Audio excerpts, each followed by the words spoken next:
love that commercial. Isn't that so cool? That's awesome. Nick and Michael created that. Isn't that awesome? That is awesome. That's great. Great video. I love it. Hey, you guys, Tricia Turner here with another episode of Anything But Average, Achieving Success in Life. I am with my friend Kevin Schumacher today. Kevin, hi. I am doing wonderful here. How are you there, Tricia? Doing fantastic. Hey, tell everybody, where you are in the United States, a little bit of your background, and kind of what you're doing now, please. Absolutely. So we are. So I'm in Colorado. We work the Colorado Front Range, anywhere pretty much from Fort Collins, sort of that Fort Collins, Loveland, Greeley, all the way down to Metro Denver. So we cover a pretty big territory just because of people that are moving into the area, and there's a lot of choices, and people just love to look at the White Cap Mountains. So we're pretty fortunate and blessed. So this is my 27th year in real estate. I just tell people I started when I was really young. Yeah.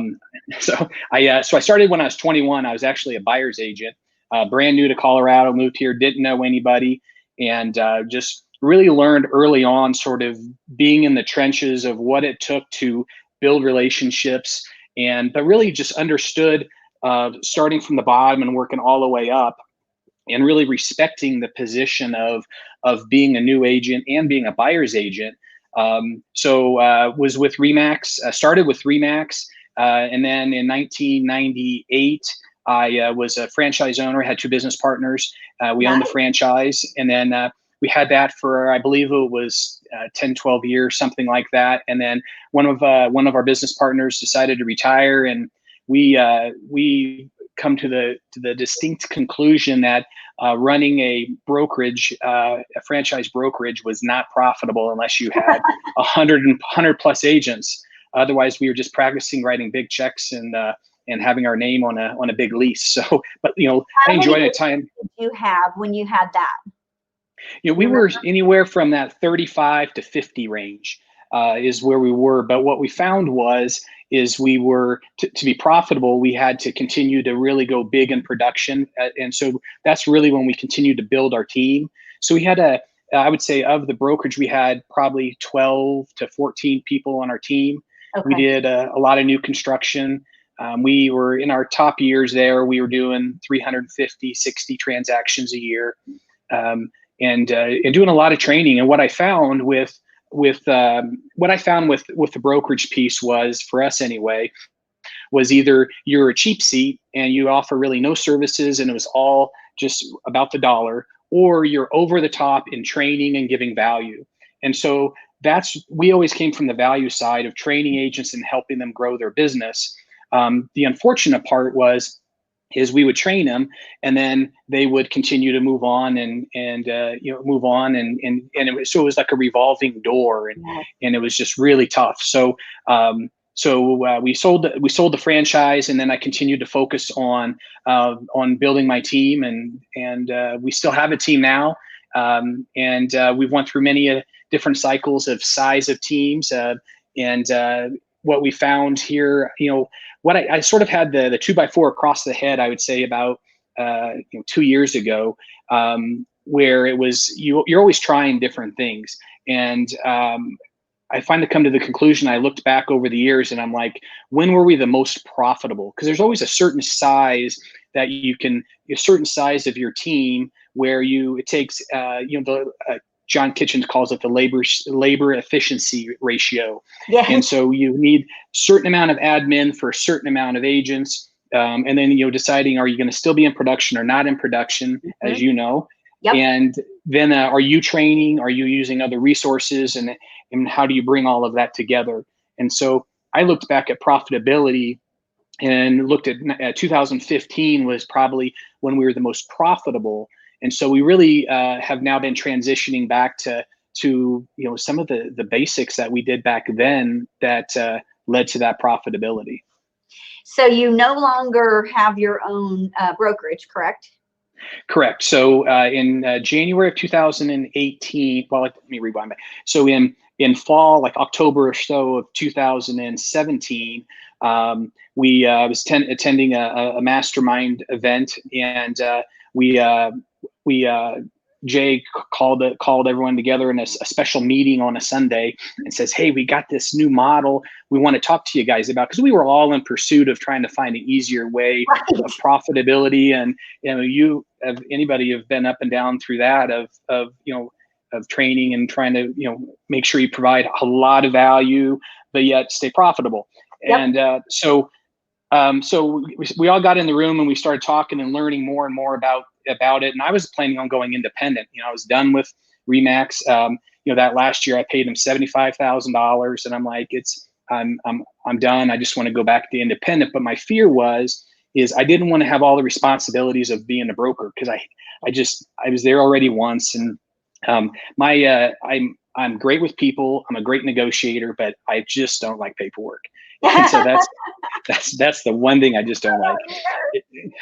So at that point is when Jay introduced us to the EXP model. And from that point, it was just a matter of putting all the pieces together, and we made the transition. There's about 3,500 agents at the time.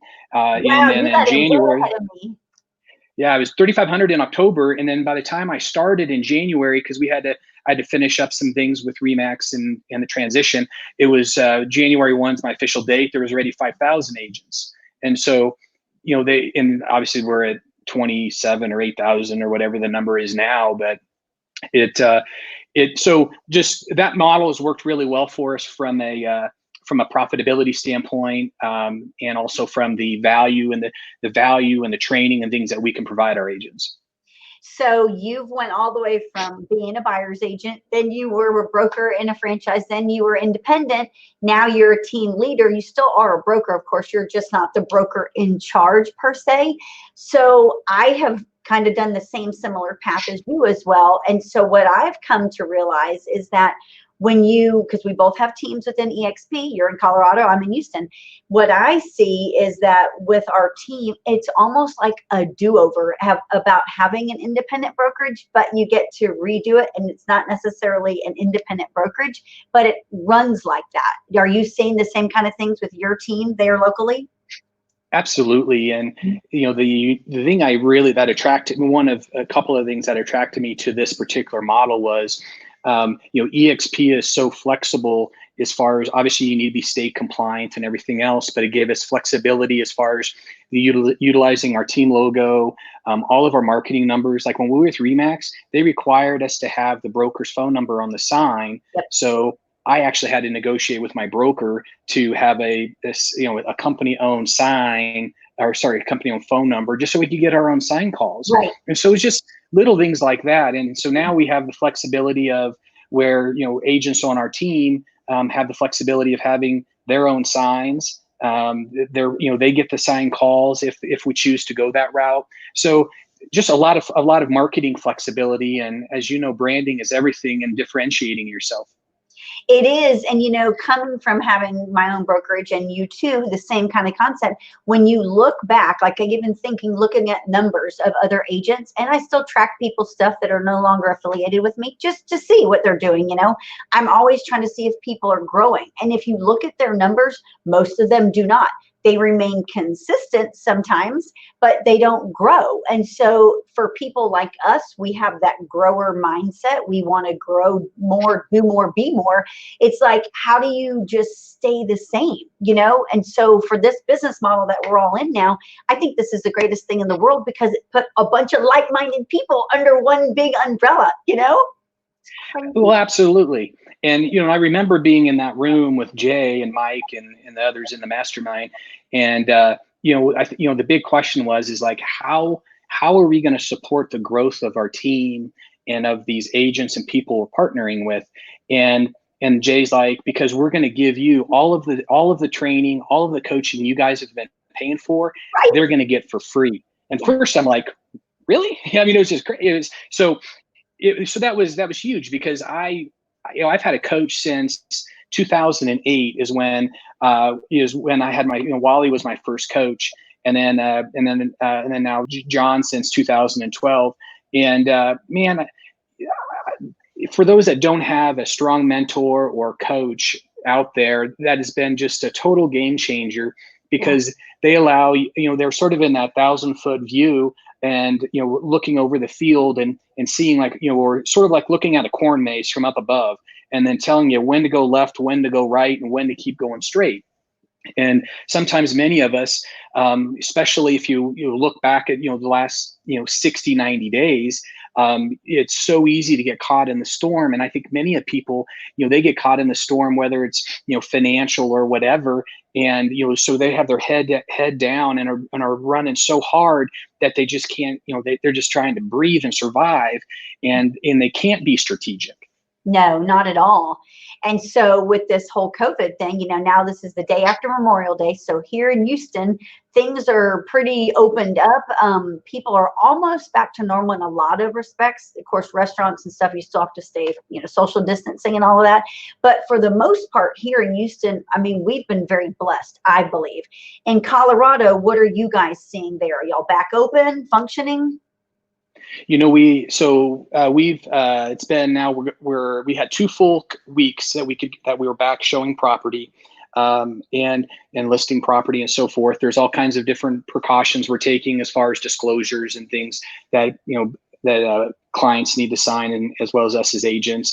But the market's definitely coming back strong. We're seeing a lot of inventory. Prior to this, we only had in the Denver metro area 28 days of inventory. Wow. And in northern Colorado, we had 38 days inventory. That's so crazy. Extremely low levels. So things are flying off the shelf quickly. Now I ran the numbers last week, and we're probably more like 2.5 months or so. And so, okay.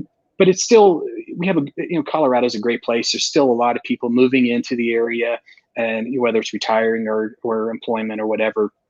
But things are definitely moving forward. And, I would say that, some of the people are probably getting, there's probably, I'd say 35% of the people that are a little more relaxed, that aren't wearing the masks and so forth. I anticipate in the weeks to come, that'll continue to relax a little bit. But, I think people are still being cautious. So are your restaurants opened back up there? They just announced yesterday that they can start transitioning, and there's a occupancy level of somewhere between 25 and 50%. And the tables have to be, I think, 8 feet apart and things like that. So we're starting to see some of that come back. I know there's a lot of businesses that are just obviously need to, for survival reasons, to stay open. So. Several of my clients here, for some reason, most of my sellers move out of state. I don't know why. And so a lot of them have ended up in Colorado, and they say that, I'm just going to throw this out there, that pot smoking's like one of the big things. They're like, but then when I hear back from them, they're like, I had no idea like how big it really is in Colorado. Or is that true? Is it like this huge industry in Colorado? What's weird is I get people that ask about it all the time, and honestly, I never see it. Okay. It's, when you look at, so if you go to downtown Denver and you go down, you're going to see different stores, but you don't see what the typical stereotype that's associated with it. Right. You don't see people just hanging out smoking doobies and stuff. I think it's really downplayed. I think that the city ordinances have done a good job of being careful. I know there's definitely certain cities in the Front Range that don't allow the sale of it, as well. So I think it just depends on where you're at. I was in a conversation with somebody last night, and he was talking about this very thing. He was like, the states that have legalized pot smoking and the selling of it, I think they're going to be doing better through all of this COVID thing, because probably a lot of people have turned to that to help relieve stress. And I was like, well, I don't know. He said maybe he's like one of these big conspiracy theory guys, and he's like, I think they are going to all end up legalizing pot smoking, all the states. And I was like, I don't see that happening. I mean, right, I know yeah.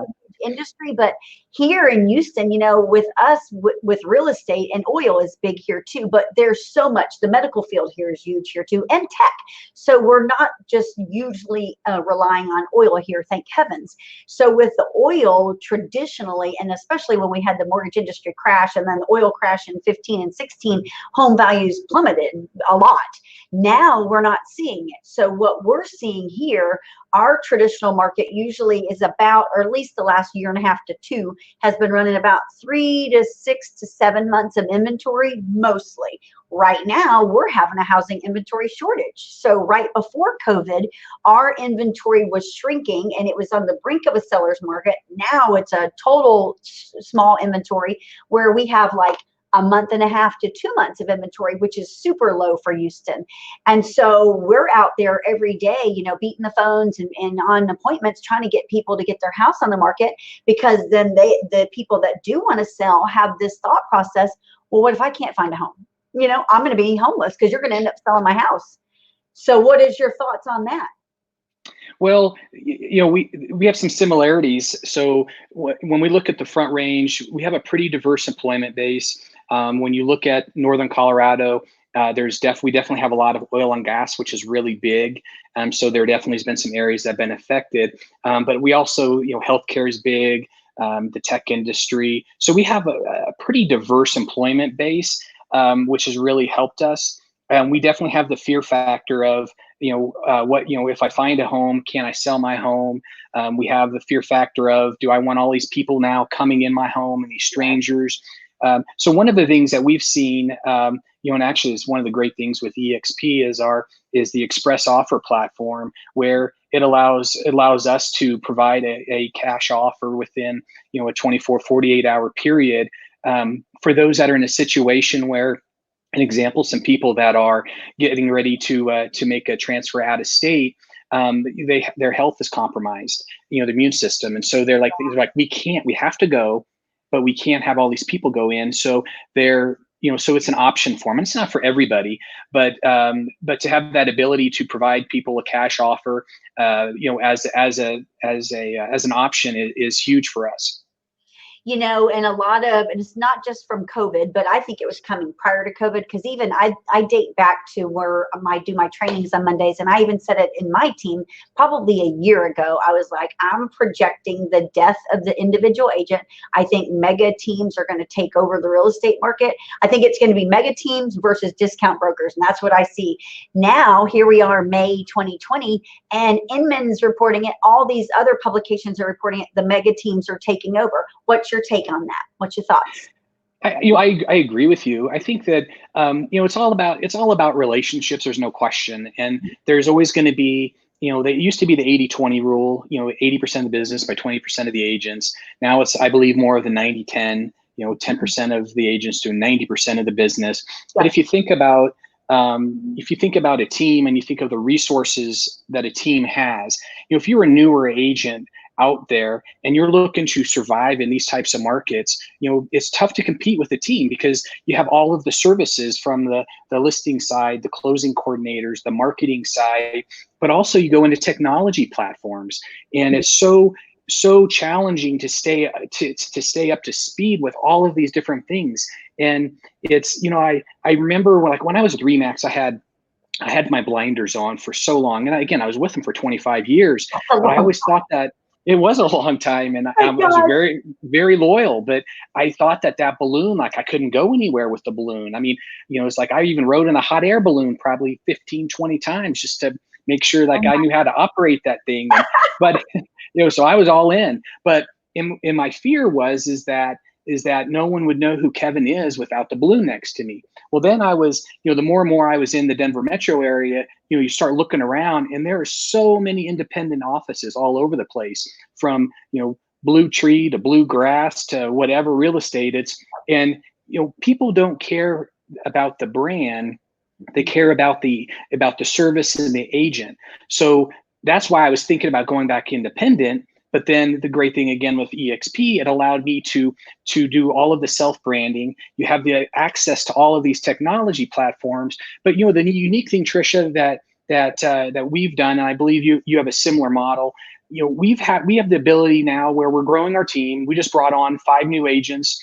4 of the 5 are brand new, and they're going through our agent boot camp and all of the training pieces. But we've designed our team where we have the ability now where they can be on the team for a year, 2, 3, whatever they like, but they can also transition at any point to be a full-blown partner.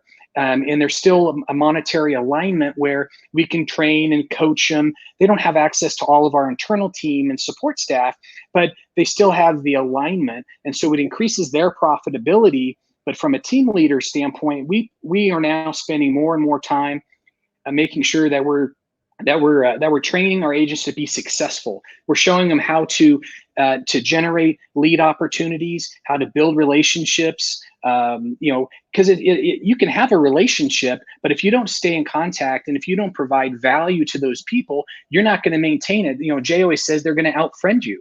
Yeah. An agent will out-friend you. So that's really where our focus has been, is really providing the consumer with the content and information they need to make good, solid decisions.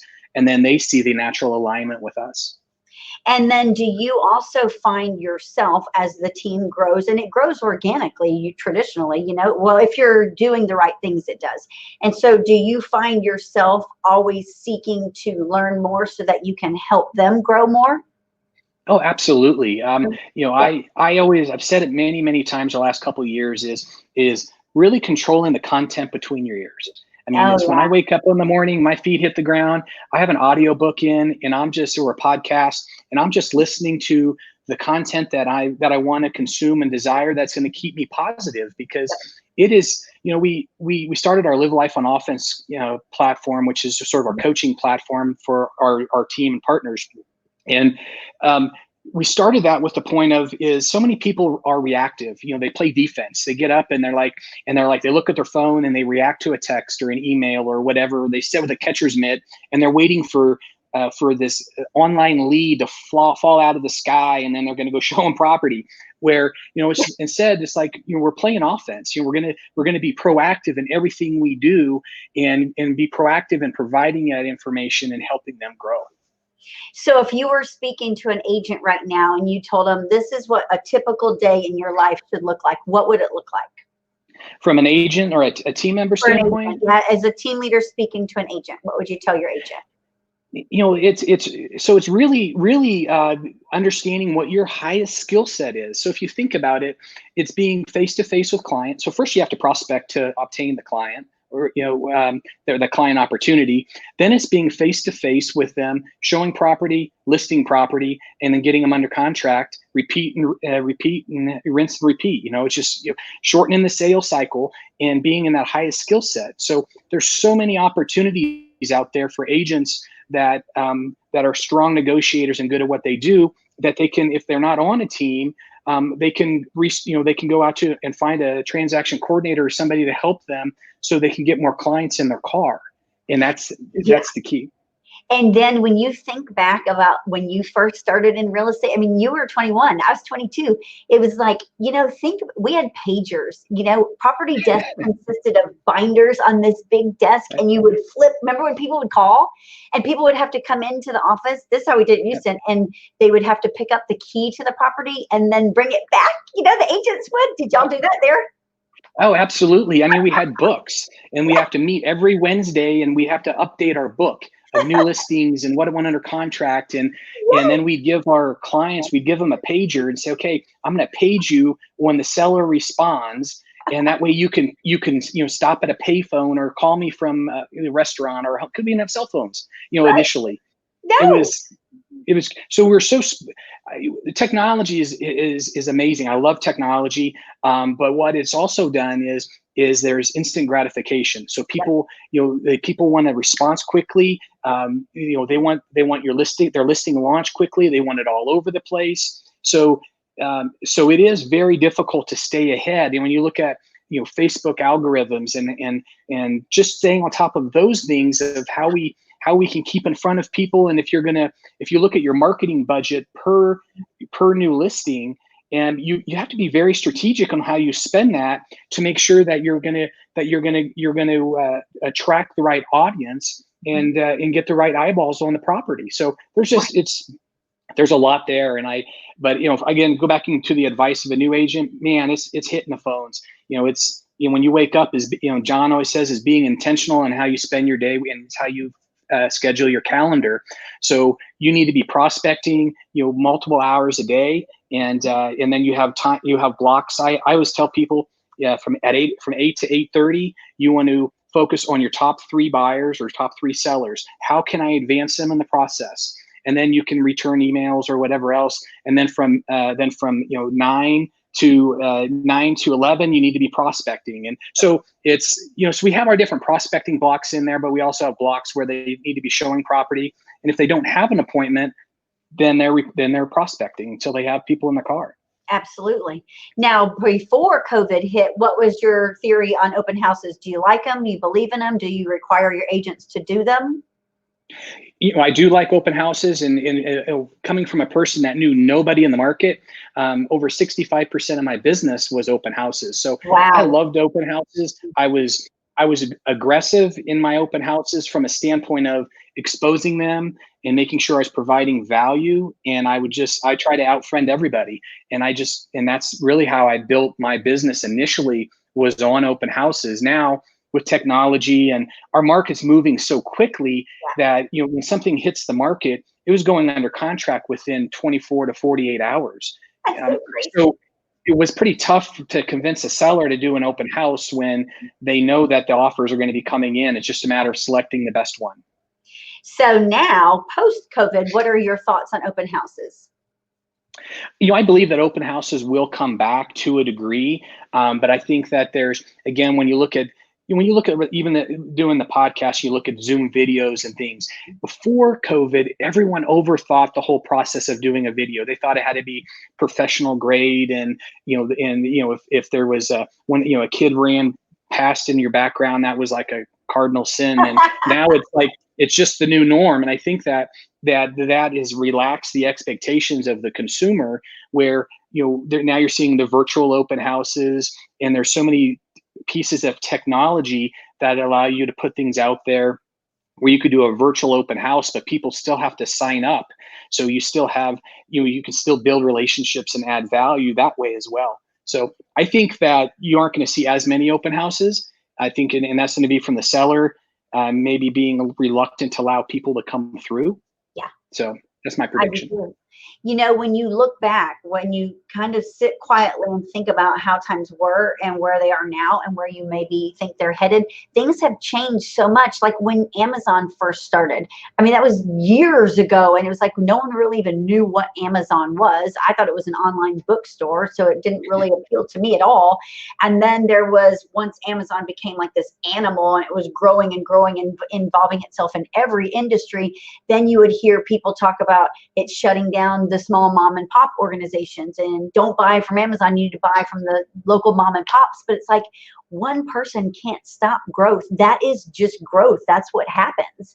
And so for us in the real estate industry, it's like so insane what you and I are a part of and what we're watching happening and we're helping happen, because it's making for a better real estate industry. Our industry has been broken for years, and there's people out there that get their real estate license, and they should never have a license. They could care less about it.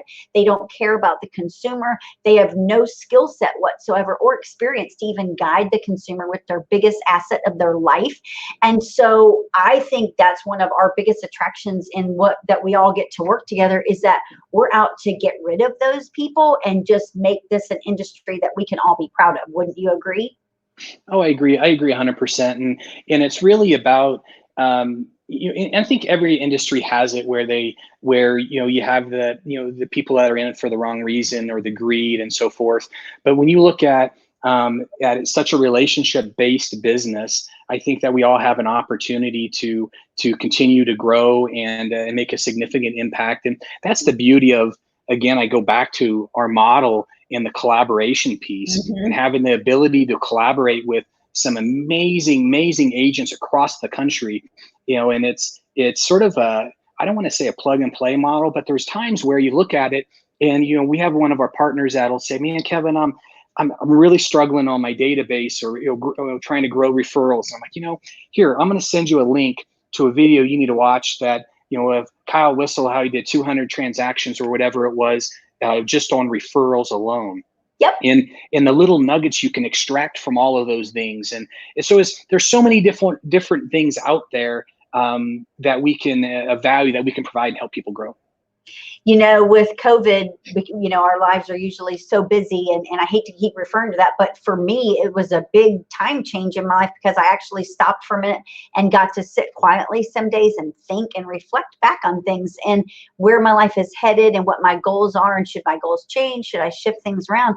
But when I kept coming back to gratitude and what am I grateful for, I literally, and I tell Michael Reese this all the time, I am so grateful for he and Jay, because meeting them, I met them in 2017. It was March or May of 2017.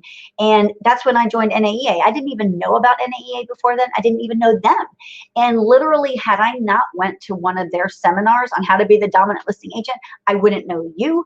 I wouldn't know them. And I mean, they just opened up so many doors in my life that my life will never be the same. And so for me, it's like, how do we not want to tell other people about that? It's so impactful. And when I hear of other agents that don't have that, it's such a shame. You know, what we have is such a blessing. You know, it's and it is a blessing by all means. I go back to, you know, I've been doing. I've been such a huge fan and proponent of education. I go back to, you know, my uncle was my business partner back in the day, and we. So he went to myself and my other business partner and said, "Hey, I have this team building event I want you guys to go to. Are you interested?" We're like, "Hey, sure, we'll go. It's 3-4 days." And Right. and he's like, "Oh, great. It's $3,500 a person."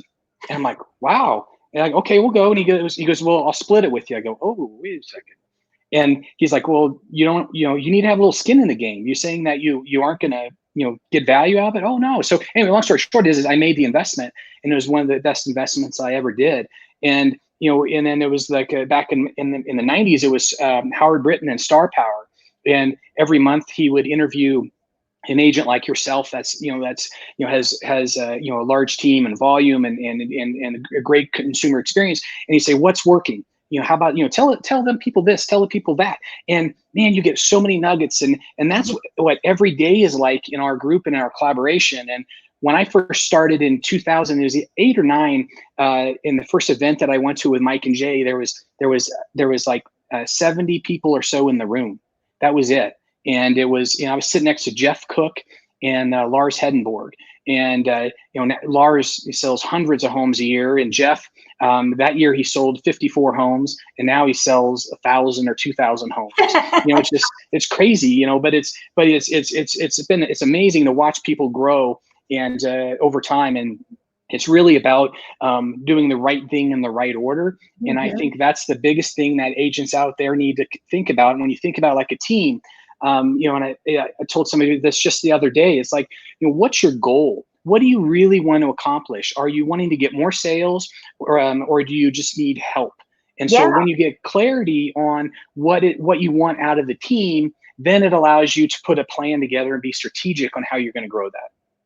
So with the business models, and now everyone's kind of reformed a little bit of their businesses and restructured, what are some things that you're doing differently or you're focused on different for the rest of 2020, or did anything change? I wouldn't say that I don't believe anything has really changed from January to today. I would say that going from last year into 2020, the things that we did change is we had a larger office. But none of the agents would ever show up. Everything was primarily calls anyway, and doing coaching calls and so forth. So we downsized our office. So now we're doing the shared office suites, which again increases our profitability. And it's not necessarily saying how does Kevin put more money in his pocket. It's how can I invest in my team? Yes. How can I have better higher caliber staff, which we have amazing staff now. So it's all of those things of how can we market and increase the consumer experience. So that's been our thing is less sometimes is better. Yeah. And really focusing on technology but really just in the relationships that got us to where we are today. And right now, how many team members are on your team? So with our new model, and having the ability to transition people over to partner, we just recently transitioned almost everybody over to partner. So now we're building our team back up. So the sweet spot for me on my team has always been somewhere between that five, I'd say minimum of 3, but sort of that 5 to 7, 5 to 8 team members. Okay. At least for this point, no more than 10, because that allows me to have really focused one-on-one time with each of the team members, help them grow. And then within, again, 12 to 36 months, they transition to the partner model, and then they're off to the races and growing their business. Again, but we're still aligned and still working together. So that's really the sweet spot for us is helping agents grow. And you've got agents outside of Colorado too, don't you? Absolutely. Yeah, we have some on the East Coast. We have them in California. So we have some in Texas. So we have them across the country, Atlanta. So yeah, we've been really fortunate to work with some great agents. And again, technology allows us to communicate with them in such a different way that I communicate with our people from out of state the same way I communicate with my staff that is 15, 20 minutes from me. Right. So it's crazy. So for people that are paying attention to the market and the economy and stuff, they talk about an L or they talk about a V. And I think it's kind of up to the person it's interpreting it. What do you think is the forecast for the rest of 2020? An L or a V? Man, I think it's going to be more of the V curve going up. I think we're going to go up quickly. I really do. I mean, we're seeing it already with our numbers, and there's, like anything, I believe it's going to be life. It's going to be a life event marketing, life event real estate, where it's one of my mentors told me many years ago. He said people will pass away, people will outgrow their homes, and people will get divorces. That's just unfortunately life. And so people are always going to need our services. So you just need to stay in touch, provide value to people, and we're always going to be in business. And what I'm seeing is now more than ever is people are wanting an agent that's going to work hard for them. They know the data, they know the numbers, and they're service oriented. And those agents that are just sitting back and we're waiting for deals to fall in their lap, they're the ones that are going to really struggle. So I believe we're going to have a really strong summer. It's always hard to forecast past an election, but I think between now and the end of the year is going to be really strong in our market and in many markets across the country. I said the same thing. I'm glad. I knew we were on the same page. Hey, Kevin, tell everybody how they can get a hold of you, about your coaching program, a little bit of your ways to reach you. So our coaching is livelifeonoffense.com. Really goes over our culture, our core values. You can see, if you want to see exactly what we're doing, you can go to kevinsellsco.com. That's our main website. Kevin at kevinsellsco is my email. I'm always happy to help agents answer questions. I believe in giving back. I've had many agents that have put time in and invested in me, and I believe that. I believe in that karma and continuing to give back, and it always comes back full circle. One final thought, when I switched over to EXP, it was in October of 2018. And I remember sitting there, and it was right at EXPCon. It was the first one I'd ever been to. And so I didn't know a bunch of people yet. I knew, of course, Michael and Jay, and I met you there. That's when I first met you. Right. And I remember sitting there watching them put their vision across, the leadership did, and they were like 2020 world domination. Now looking at that, this is May 2020, so that was October 2018. It's like literally we are watching it happen. Don't you agree? Oh, I absolutely agree with you. I think that it's and you fast forward a year, 2 and 3 years, and it's gonna continue to be expanded, and we're gonna have rapid growth. And it's one Jay always says, once you see it, you can't unsee it. Yeah, I love it. That was a good way to end. Thank you so much for being here with me today, Kevin. Absolutely, Tricia. I appreciate you having me. And as always, anything I can do to help you or any of your people, let me know. I will. Y'all have a great day. Bye. Right, thanks.